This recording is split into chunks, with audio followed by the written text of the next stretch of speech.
À la veille de l'été 1981, Issei Sagawa n'est encore qu'un étudiant étranger, venu, comme tant d'autres, faire reluire son cursus universitaire sur les bancs mythiques de la Sorbonne. Il a 32 ans, vient d'une famille très riche de Kobe au Japon. C'est un élève brillant. Il a aussi un fantasme étrange qui le poursuit depuis l'enfance. Il rêve de manger une femme.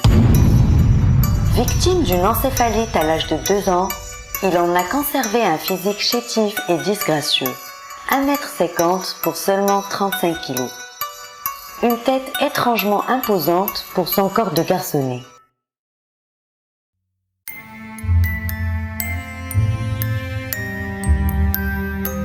Complexé par son apparence et par ses pulsions secrètes, il est très refermé et ne se lie pas avec ses camarades. Excepté avec une jeune néerlandaise de 24 ans qui suit les mêmes cours de littérature comparée que lui. Renée Hartevelt est l'opposé d'Issei Sagawa.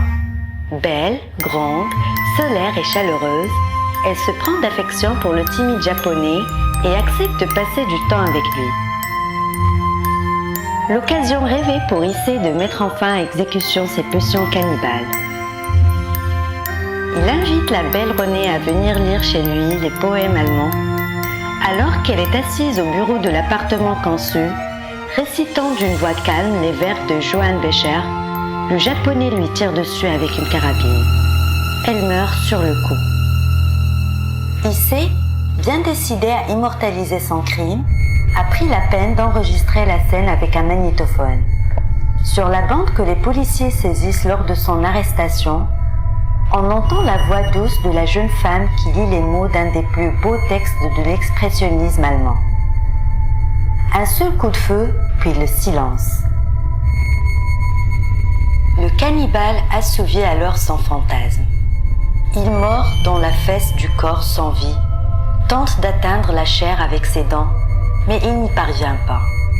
Il arrache un petit morceau de viande avec ses doigts et l'avale, cru.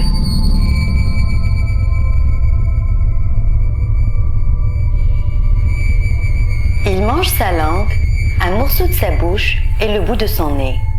Il viole le cadavre de sa victime et prélève ensuite près de 7 kg de chair. Une partie qu'il consomme immédiatement en la cuisinant, le reste étant stocké en petits paquets qu'il garde dans son réfrigérateur pour les manger plus tard. Pendant tout ce temps, il prend une série de photos où il se met en scène en train d'avaler de la chair humaine. Il faut bien cependant se débarrasser des restes de la jeune fille qu'il ne peut pas garder chez lui. Il achète donc 2 valises en carton bouilli qu'il remplit du corps débité en morceaux et entreprend d'aller les cacher au bois de Boulogne. C'est ce qui le perdra. Repéré par un couple d'amoureux intrigués par cet étrange petit asiatique traînant 2 lourdes valises dans un chariot de supermarché, il l'interpelle. Issei Sagawa prend alors la fuite en abandonnant son chargement morbide derrière lui. Les enquêteurs ne tardent pas à retrouver sa trace grâce au chauffeur de taxi qui l'a conduit de son domicile au bois de Boulogne. Arrêté, il ne nie pas les faits, mais explique que son dévorant désir n'est que le prolongement de son amour des femmes. Ne dit-on d'ailleurs pas « belle à croquer » se justifie le cannibale.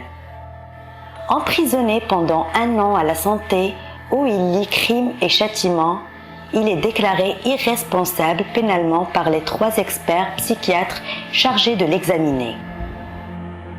Jean-Louis Bruguière, magistrat chargé de l'instruction du dossier, suit l'avis des médecins et prononce un non-lieu. Ne pouvant être jugé, Issei Sagawa est donc envoyé dans une unité pour malades dangereux de l'hôpital de Villejuif.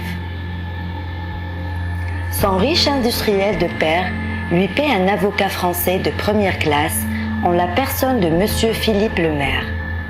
Le ténor du barreau plaide finalement l'injustice financière que représente l'internement du cannibale japonais pour la bourse des contribunals français. Dont acte, son client est renvoyé sur son île natale.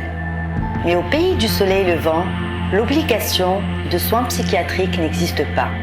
Et, après un passage éclair en institution, Issei Sagawa est libéré le 13 août 1985, soit 4 ans après son crime et son jugement. Pris en charge par une famille ravagée par la folie dont il a fait montre, le petit cannibale continue à vivre entouré de ses parents et de son cadet. Il ne fait pas profit bas pour autant. Exempté de suivre psychiatrique, il devient une célébrité dans son pays, où on le surnomme l'étudiant français. Tirant profit de son sordide quart d'heure de gloire, Issei Sagawa fait fructifier la curiosité malsaine qui l'entoure. Avec succès, car c'est finalement à lui que le crime profite le plus. En 25 ans, il publie une quinzaine de livres aussi subtilement intitulés « Que j'aimerais être mangé » ou « Ceux que j'ai envie de tuer ». Il vit aussi des recettes des nombreux produits asiatiques dérivés de son meurtre anthropophage, peintures de femmes nues, publicités pour des restaurants de viande, films pornographiques, chroniques dans des magazines spécialisés, etc. Le cannibale se revendique en tant que tel et veut rester la bête de foire qu'il est devenu. Il se livre donc volontiers à l'exercice de l'entretien, où il donne complaisamment tous les détails du meurtre de René Artevelde et son propre cheminement intellectuel et affectif avant et après son passage à l'acte. Bien sûr, je regrette. Lâche-t-il du bout des lèvres et l'air froidement détaché à une équipe de télévision française venue prendre de ses nouvelles en 2008. Pour autant, il avoue sans réserve que ses pulsions cannibales ne l'ont pas quitté, qu'il a toujours envie de manger des jolies filles, surtout l'été parce qu'elles portent moins de vêtements, même s'il préfère désormais les japonaises aux européennes. Docile, il accepte même de se faire conduire chez un expert psychiatre sous l'œil de la caméra. Après une petite discussion, l'expert livre son diagnostic. C'est un psychopathe, un malade mental qui devrait être soigné, mais qui balade son spleen d'ogre chétif dans les rues de Tokyo, où il vit seul depuis la mort de ses parents.